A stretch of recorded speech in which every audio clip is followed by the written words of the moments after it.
Assembly ಶಾಸಕರನ್ನ ವಿಧಾನಸಭಾ ಶಾಸಕರನ್ನ ಕರೆದು ಅವರ ಕಷ್ಟ ಸುಖಗಳನ್ನ ಏನು ಕೇಳ್ತೀರಿ, ಹಾಗೆ ವಿಧಾನ ಪರಿಷತ್ನ ಶಾಸಕರು ಕೂಡ ನಾವೇನು ಎರಡನೇ ದರ್ಜೆಯ ಶಾಸಕರಲ್ಲ, ನಾವು ಕೂಡ ಕರ್ನಾಟಕದ ಚುನಾಯಿತ ಪ್ರತಿನಿಧಿಯಾಗೇ ನಾವು ವಿಧಾನಸಭೆಗೆ ವಿಧಾನ ಪರಿಷತ್ತಿಗೆ ಬಂದಿರತಕ್ಕಂಥವರು. ಅದು BJP ಆಗಲಿ, ಕಾಂಗ್ರೆಸ್ ಆಗಲಿ, JDS ಆಗಲಿ, ಯಾವುದೇ ವಿಧಾನ ಪರಿಷತ್ನ ಶಾಸಕರುಗಳಿಗೆ ಅವ್ರದ್ದು ಕೂಡ ಸಭೆ ಕರೆದು ಅವರ ಕಷ್ಟ ಸುಖಗಳು ಏನಿದೆ, ನಿಮಗೇನು ವಿಧಾನಸಭಾ ಶಾಸಕರಿಗೆ ಏನು ಫಂಡನ್ನು ಕೊಡ್ತೀರಿ, ಅದೇ ರೀತಿಯಲ್ಲಿ ಕನಿಷ್ಠ ಅವ್ರಿಗೆ 100 ರೂಪಾಯಿ ಕೊಟ್ಟರೆ ನಮ್ಗೆ 50 ರೂಪಾಯಿ ಅದು ಕೊಡಿ.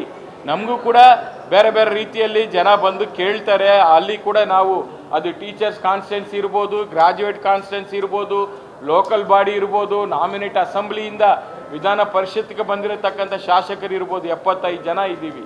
ಅದು ಯಾರೇ ಆಗಲಿ ಅವರಿಗೂ ಕೂಡ ಫಂಡನ್ನು ಕೊಡುವಂಥ ಒಂದು ಸಂಪ್ರದಾಯವನ್ನು ಮಾನ್ಯ ಸಿದ್ದರಾಮಯ್ಯನವರು ತರಲಿ ಅಂತೇಳಿ ನಾನು ಈ ಸಂದರ್ಭದಲ್ಲಿ ಅವರಿಗೆ ನಾನು ಮನವಿ ಮಾಡ್ತಾ ಇದ್ದೀನಿ. ಜೊತೆಗೆ ಏನು ಬಗರುಕೊಮ್ಮ ಒಂದು ಸಮಿತಿ ಇರ್ಬೋದು, ಬೇರೆ ಬೇರೆ ತಾಲೂಕು ಮಟ್ಟದಲ್ಲಿ, ಜಿಲ್ಲಾ ಮಟ್ಟದಲ್ಲಿ ಏನು ಸಮಿತಿಗಳನ್ನು ಸರ್ಕಾರ ವತಿಯಿಂದ ರಚನೆ ಮಾಡ್ತೀರಿ, ಅಲ್ಲಿ ಶಾಸಕರನ್ನ ಏನು ಅಧ್ಯಕ್ಷ ಏನು ಮಾಡ್ತೀರಿ, ಅದೇ ರೀತಿಯಲ್ಲಿ ವಿಧಾನ ಪರಿಷತ್ನ ಶಾಸಕರುಗಳು ಕೂಡ ಅದು ಅಧ್ಯಕ್ಷರೋ ಉಪಾಧ್ಯಕ್ಷರೋ ಬೇರೆ ಬೇರೆ ಏನು ಒಂದು ಜವಾಬ್ದಾರಿ ಕೊಡೋಕ್ಕಾಗುತ್ತೆ ಅದನ್ನು ಕೂಡ ಕೊಡಬೇಕು. ಅದ್ರ ಬಗ್ಗೆ ಕೂಡ ನೀವು ಚರ್ಚೆ ಮಾಡಬೇಕು ಅಂತೇಳಿ ಮಾನ್ಯ ಮುಖ್ಯಮಂತ್ರಿಗಳಿಗೆ ನಾನು ಆಗ್ರಹ ಮಾಡ್ತಾ ಇದ್ದೀನಿ.